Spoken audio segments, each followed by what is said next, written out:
Assalamualaikum warahmatullahi wabarakatuh. Bertemu lagi dengan Bapak di mata pelajaran Bahasa Indonesia. Nah, di pertemuan minggu lalu kita membahas mengenai Bapak menyuruh kalian untuk membahas mengenai teks ceramah. Tapi sebelum pelajaran dimulai, alangkah baiknya kita berdoa untuk agama dan kepercayaan masing-masing. Berdoa mulai. Berdoa selesai. Terima kasih. Untuk selanjutnya, Bapak akan menampilkan teks slide teks ceramah. Silakan bisa ditampilkan.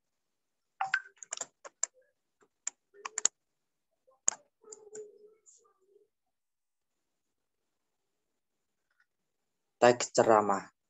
Selanjutnya.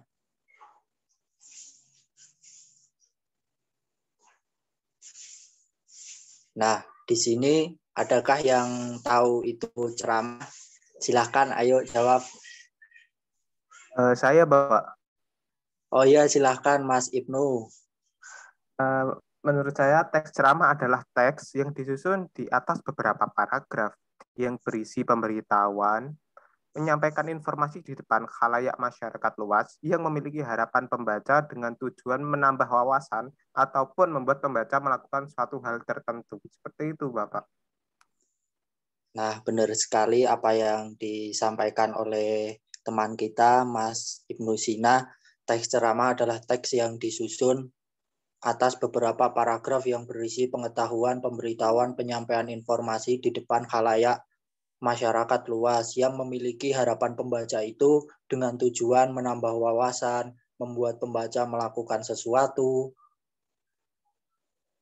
dan teks ceramah yang disampaikan oleh orang-orang yang ahli pada bidangnya dengan media yang disampaikan baik itu secara langsung maupun tidak langsung melalui sarana komunikasi seperti televisi, radio, Zoom, Google Meet, ataupun YouTube. Teks ceramah ini bersifat edukatif, jadi mengedukasi ke audiens, ke pendengar, atau mengajak audiens untuk melakukan sesuatu hal atau menyarankan. Selanjutnya, nah di dalam teks ceramah ini ada pendahuluan, ada isi, ada penutup. Pendahuluan ini berisi salam pembuka, ucapan salam penghormatan, serta ucapan rasa syukur. Seperti Assalamualaikum, terus penghormatan kepada Mas Edi Prastio yang saya hormati, atau ucapan rasa syukur mengucapkan syukur kepada Allah Subhanahu wa Ta'ala yang telah melimpahkan rahmatnya. Kemudian ada isi atau argumen. Biasanya isi ini paparan dari penceramah mengenai pandangan umum atau ilustrasi materi yang disampaikan oleh penceramah. Nah, di bagian ketiga ada penutup. Penutup merupakan penegasan kembali mengenai apa yang disampaikan dalam untuk memastikan ceramah tidak memberikan pemahaman yang keliru dari yang dimaksudkan, hingga agar diingat oleh pendengarnya. Selain itu, ceramah terkenang dan pendengarnya terpengaruh untuk melakukan sesuatu. Bagian ini juga diisi oleh rekomendasi saran atau saran mengenai topik yang disampaikan. Selanjutnya,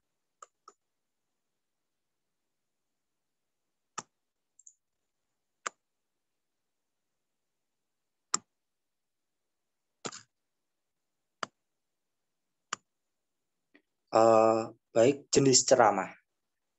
Nah, ceramah ini mempunyai beberapa jenis. Yang pertama ada ceramah informatif, ada ceramah persuasif, dan yang terakhir ada ceramah rekreatif.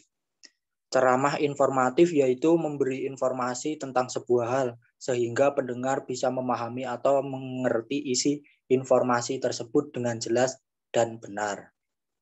Yang kedua ada ceramah persuasif.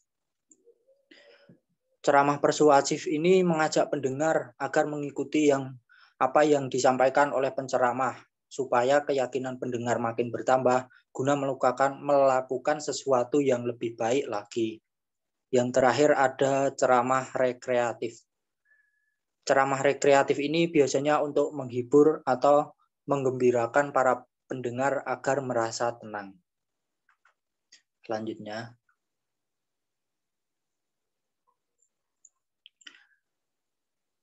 dalam membuat teks ceramah, ada kaidah kebahasaan dalam teks ceramah. Yang pertama, menggunakan kata ganti orang pertama tunggal dan kata ganti orang kedua jamak. Kata ganti pertama contohnya saya, kami, mengatasnamakan kelompok. Sementara kata jamak adalah anak-anak, hadirin, bapak-bapak, ibu-ibu, kalian, atau saudara-saudara. Yang kedua ada menggunakan kata teknis peristilahan sesuai dengan topik yang dibahas. Misalnya jika topik yang dibahas adalah kebahasaan atau sastra, istilah-istilah yang muncul adalah seperti prosa, puisi, etika berbahasa, sarkasme, majas, kesantunan berbahasa. Yang ketiga ada menggunakan kata-kata yang menunjukkan hubungan argumentasi, sebab dan akibat. Menggunakan kata-kata yang menunjukkan hubungan sebab dan akibat argumentasi, contohnya dengan menggunakan kata demikian, akibatnya, oleh karena itu, ataupun karena. Slide selanjutnya. Unsur-unsur ceramah. Nah, di sini ada penceramah, ada pendengar, ada materi, ada metode ceramah. Apa sih penceramah? Penceramah adalah orang yang melakukan kegiatan ceramah. Untuk menjadi penceramah, seorang harus memiliki ilmu terhadap materi yang diberikan kepada pendengar. Nah, ketika ingin menjadi seorang penceramah itu, kita itu harus benar-benar mempunyai materi atau ilmu yang memang kita ahli di bidangnya. Nah, misal Mas Wahyu Rizky Prasetyo itu cita-citanya pengen jadi penceramah. Mas Wahyu Rizky ini ya harus mempunyai ilmu yang tinggi, harus ahli dalam bidangnya ketika akan menjadi seorang penceramah. Yang kedua ada pendengar. Pendengar merupakan penerima nasihat-nasihat dari penceramah. Dalam hal ini pendengar siapa saja, tidak terbatas status sosial, umur, jenis, latar belakang, dan lain-lain. Yang ketiga ada materi. Materi dalam ceramah itu berasal dari ajaran-ajaran agama. Akan tetapi ceramah yang bagus adalah ceramah yang mampu membuat pendengar tergugah atau terdorong untuk melakukan nasihat-nasihat yang disampaikan oleh penceramah. Selain itu, materi hendaknya disusun secara sistematis sehingga materi yang disampaikan itu diterima dengan baik. Nah, ketika ingin menjadi penceramah, saat menyusun materi itu harus sistematis. Jadi saat menyampaikan materi itu tidak acak-acakan, tidak menyebabkan grogi ataupun lainnya. Yang ketiga ada metode ceramah. Metode ceramah adalah cara-cara yang digunakan oleh seseorang penceramah menyampaikan materi. Metode ceramah ini terbagi menjadi 4. Yang pertama ada impromptu. Impromptu ini metode yang memiliki jam terbang ceramah yang cukup tinggi. Nah, pada metode impromptu ini biasanya dilakukan oleh orang-orang yang sudah ahli. Yang kedua ada menghafal, yakni dilakukan dengan persiapan kemudian menghafalnya. Kemudian ada membaca naskah, yakni melakukan ceramah dengan naskah lengkap. Nah, membaca naskah ini biasanya dilakukan dalam event-event ataupun kegiatan lainnya. Yang terakhir ada ekstemporan, yakni metode ceramah yang menuliskan pokok-pokok pikiran sebagai catatan pengingat. Selanjutnya, langkah-langkah penyusunan teks ceramah. Yang pertama adalah menentukan topik ceramah. Menentukan topik tentunya menjadi hal pertama yang harus ditentukan. Tentunya terkadang topik ceramah juga dapat didapatkan dengan tidak sesuai. Misalnya saat kita membaca teks berita dan mendapatkan kabar yang sedang hangat dibicarakan, namun topik tersebut harus tetap ditentukan dan diolah melalui langkah-langkah selanjutnya, tidak hanya asal mengambil tren terbaru saja. Topik yang diambil itu biasanya meliputi keterampilan, keahlian, pengalaman pribadi, hobi, minat khalayak, biografi, tokoh, ataupun dan sebagainya. Yang kedua ada menyusun tujuan ceramah atau merumuskan tujuan ceramah. Tujuan adalah hal yang harus diperhatikan ketika menemukan topik yang akan dibawakan. Untuk apa kita memberikan ceramah? Apakah untuk berbagi ilmu, mengajak pendengar untuk melakukan sesuatu, dan sebagainya. Namun, dalam gambaran luas, tujuan ceramah itu meliputi tujuan umum dan tujuan khusus. Tujuan umum meliputi ceramah informatif, ceramah persuasif, ceramah rekreatif. Ceramah informatif, ceramah persuasif, dan ceramah rekreatif ini tadi sudah disampaikan. Yang kedua ada tujuan khusus, yang merupakan rincian dari tujuan umum. Tujuan umum lebih internasional, lebih jelas, dan lebih terukur dalam pencapaiannya. Contoh hubungan topik umum dan tujuan khusus. Topik keberagaman budaya daerah. Tujuan umumnya adalah informasi atau memberitahu. Tujuan khususnya pendengar mengetahui bahwa satu, setiap daerah memiliki budaya yang khas. Dua, dalam budaya terdapat nilai-nilai kehidupan yang bisa kita petik. Selanjutnya ada menyusun kerangka ceramah. Kerangka teks ceramah adalah rencana yang membuat pokok pikiran, kebahasaan, struktur teks ceramah. Setiap bagian struktur yaitu pembuka, isi, dan penutup dibuat kalimat pokok atau ide pokoknya terlebih dahulu tanpa penjelasan detail. Pembuatan kerangka teks ceramah yang baik harus memperhatikan struktur yang harus dibuat, pembuka, isi, penutup. Maksud ceramah harus diungkapkan dengan jelas. Pastikan setiap bagian kerangka hanya memiliki gagasan pokok. Bagian setiap kerangka harus tersusun secara logis. Dan menyusun ceramah berdasarkan kerangka. Yang terakhir ada menyusun ceramah berdasarkan kerangka. Oh maaf, yang terakhir itu menyusun ceramah berdasarkan kerangka. Setelah selesai dibuat, maka kembangkan setiap kalimat pokok menjadi paragraf-paragraf yang diberi kalimat penjelas, baik secara deduktif, kalimat pokok di awal paragraf maupun induktif, kalimat pokok di akhir paragraf. Bersamaan dengan itu, penulisan teks juga harus dibarengi dengan penghayatan terhadap bahan-bahan yang akan disampaikan. Caranya adalah sebagai berikut. Yang pertama ada mengkaji bahan kritis. Meninjau kelayakan terhadap ramai atau pendengar ceramah. Meninjau kembali berbagai bahan yang memungkinkan sistematika bahan teks ceramah. Yang terakhir menguasai materi ceramah berdasarkan jalan pikiran yang logis.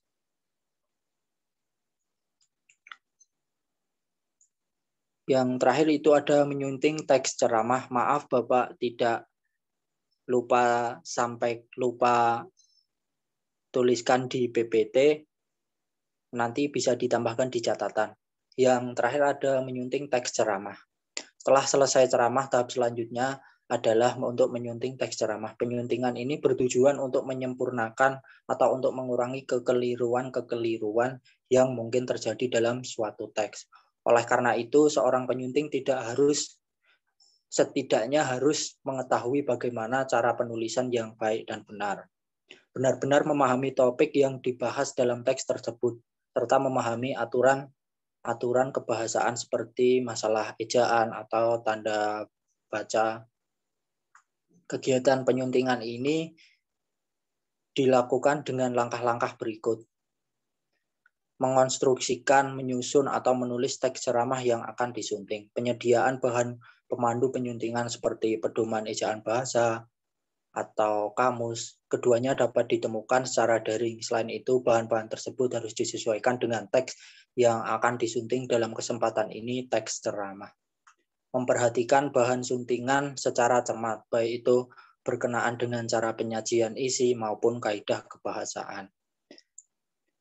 Memperbaiki kesalahan yang terdapat dalam bahan suntingan secara benar dengan berpedoman pada sumber-sumber yang dapat dipercaya seperti PUEB dan KBBI. Slide selanjutnya.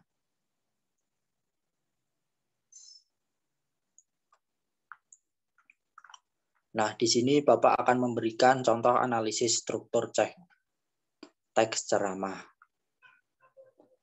Di bagian pendahuluan tersebut, bagian itu mengenalkan permasalahan utama atau tesis, yakni tentang menurunnya kesantunan berbahasa masyarakat. Slide selanjutnya.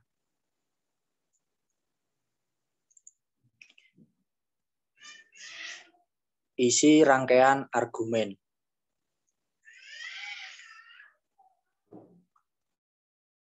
Merupakan salah satu bagian dari argumen pembicara tentang menurunnya kesantunan berbahasa masyarakat. Slide selanjutnya.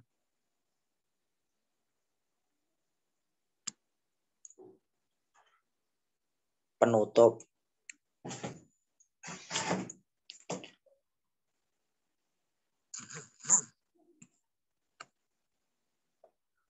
Pada bagian tersebut merupakan simpulan sebagai hasil penalaran dari penjelasan sebelumnya. Hal ini ditandai dengan kata-kata berupa saran yang disertai alasan.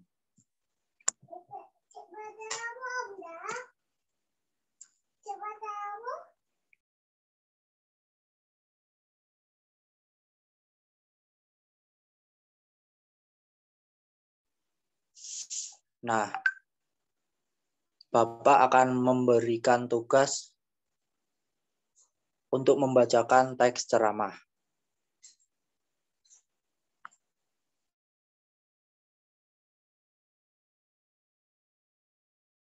Silakan buat teks ceramah, Bapak beri waktu 20 menit.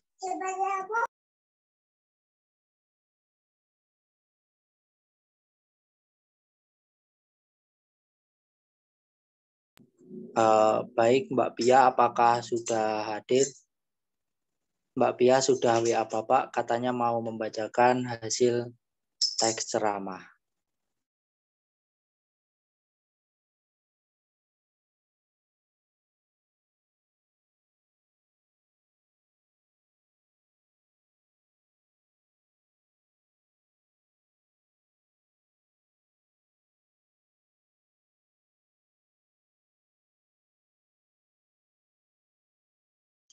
Silahkan Mbak Pia bisa membacakan hasil teks ceramahnya.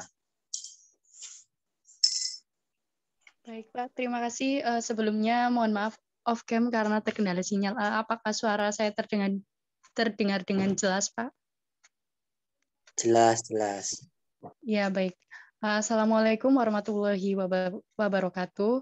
Pada kesempatan yang berbahagia ini, saya akan memberikan ceramah mengenai sabar.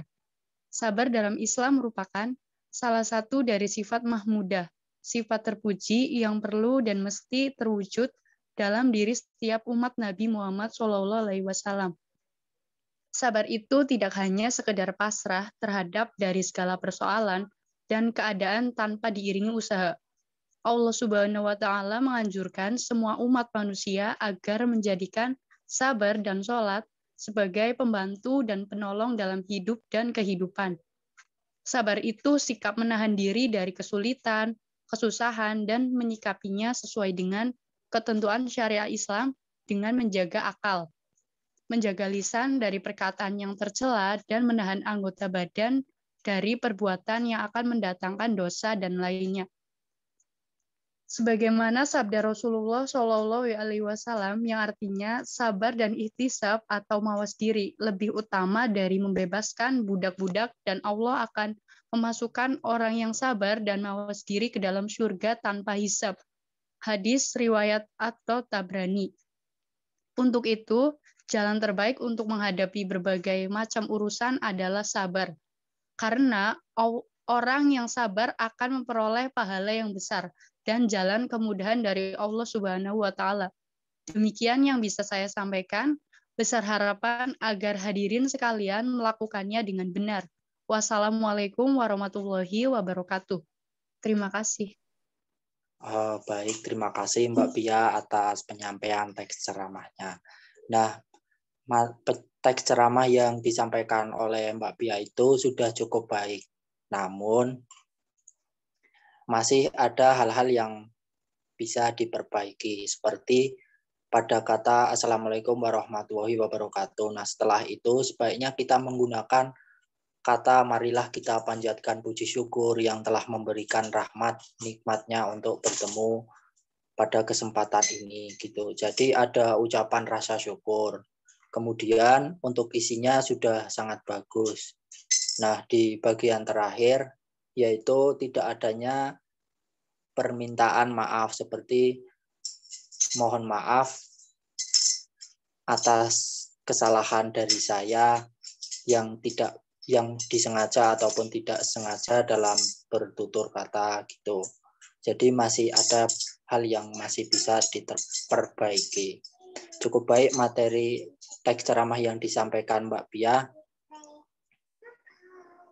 Untuk selanjutnya, apakah ada yang ditanyakan? Silahkan teman-teman nanya dong. Mosok dari banyaknya siswa nggak ada yang nanya. Saya izin tanya, Pak. Siap, Mas Rizky. Media apa yang digunakan oleh penceramah dalam masa pandemi COVID ini, Pak? Baik, Mas Wahyu Rizky Prastio atas pertanyaannya. Pertanyaan yang sangat bagus ya. Media apa yang digunakan oleh penceramah dalam masa pandemi COVID? Media adalah alat yang digunakan menyampaikan materi kepada ceramah di zaman sekarang, tidak hanya dilakukan di rumah ibadah, tetapi juga bisa di banyak tempat. Adapun penceramah dilakukan dalam masa pandemi itu bisa menggunakan media elektronik seperti Google Meet, Zoom, YouTube, Facebook, Instagram, ataupun lainnya. Bagaimana Mas Wahyu Rizky, apakah bisa dipahami? Bisa, Pak. Terima kasih atas penjelasannya, Pak. Ya, baik.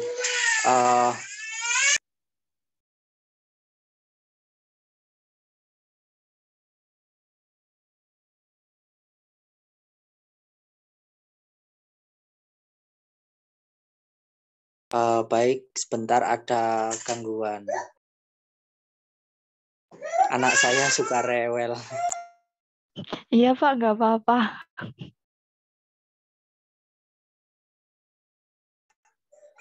Baik, apakah ada pertanyaan lagi? Saya ingin bertanya Pak. Ya, baik Mbak Intan, silahkan. Saya ingin bertanya, bagaimana cara mengatasi grogi di depan umum saat melakukan ceramah, Pak? Baik, pertanyaan yang bagus. Cara mengatasi grogi saat ceramah. Yang pertama yaitu dengan melakukan persiapan mental. Nah, ketika ingin melakukan ceramah itu, mentalnya disiapkan, misal keberanian diri ditanamkan. Oh, aku harus berani saat berceramah, aku harus yakin. Pokoknya los dol wae kalau kata orang sekarang. Yang kedua ada persiapan fisik. Nah, persiapan fisik itu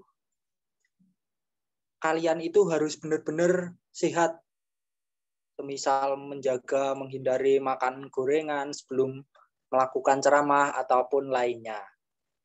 Yang ketiga ada persiapan teknis. Nah, dalam persiapan teknis ini seperti menyiapkan teks ceramah ataupun menyiapkan alat-alat buat ceramah dan lainnya. Mungkin itu jawaban dari saya, Mbak Intan. Apakah bisa dipahami?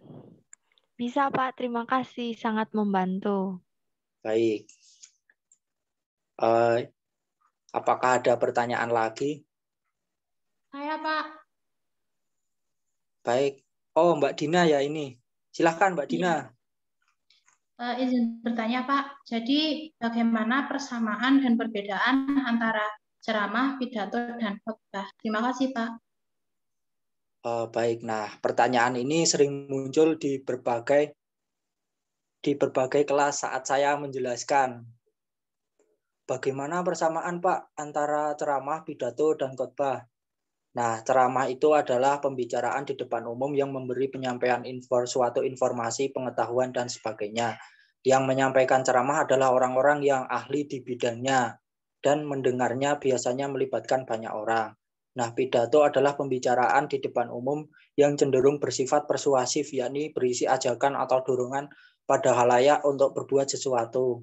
Khotbah adalah pembicaraan di depan umum yang berisi penyampaian pengetahuan, keagamaan atau praktik beribadah dan ajakan-ajakan untuk memperkuat keimanan. Mbak Dina, apakah bisa dipahami? Ya, Pak, bisa. Baik, apakah ada pertanyaan lagi? Sepertinya tidak, ini udah pada capek ya.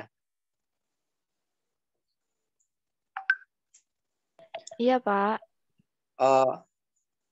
Untuk selanjutnya, Bapak ingin dari salah satu dari kalian membacakan kesimpulan pada hari ini. Nah, Bapak menunjuk Mbak Hibatin. Silakan Mbak Hibatin, karena waktu sudah limit. Baik Bapak, terima kasih. Sebelumnya maaf kalau ada suara yang bising. Untuk teks ceramah yaitu teks yang terdiri dari beberapa paragraf yang di situ ada tujuan atau maksud yang ingin disampaikan dengan adanya penguat seperti tadi misal yang disampaikan sabar, maka kita harus diberitahukan mengenai sabar itu seperti ini, informasi yang di dalamnya seperti ini dan kita harus seperti itu, dan juga tadi dicantumkan pula mengenai dalil penguat dari sabar tersebut. Nah, dari teks ceramah itu ada pembuka, ada isi, dan juga ada penutup. Dan tentunya dalam penyusunan teks ceramah tersebut itu sesuai dengan kaidah-kaidah kebahasaan yang telah ditetapkan. Seperti itu, Bapak, kurang lebih seperti itu. Baik, terima kasih Mbak Hibatin atas kesimpulannya. Nah, sepertinya untuk pertemuan kali ini Bapak cukupkan. Untuk presensi, Ketua kelas Mas Miko nanti mengirimkan presensi ke Bapak melalui WA Group. Bapak akhiri pertemuan minggu ini. Wabillahi taufik wal hidayah. Wassalamualaikum warahmatullahi wabarakatuh. Waalaikumsalam warahmatullahi wabarakatuh. Waalaikumsalam Terima kasih warahmatullahi Bapak wabarakatuh. Isal.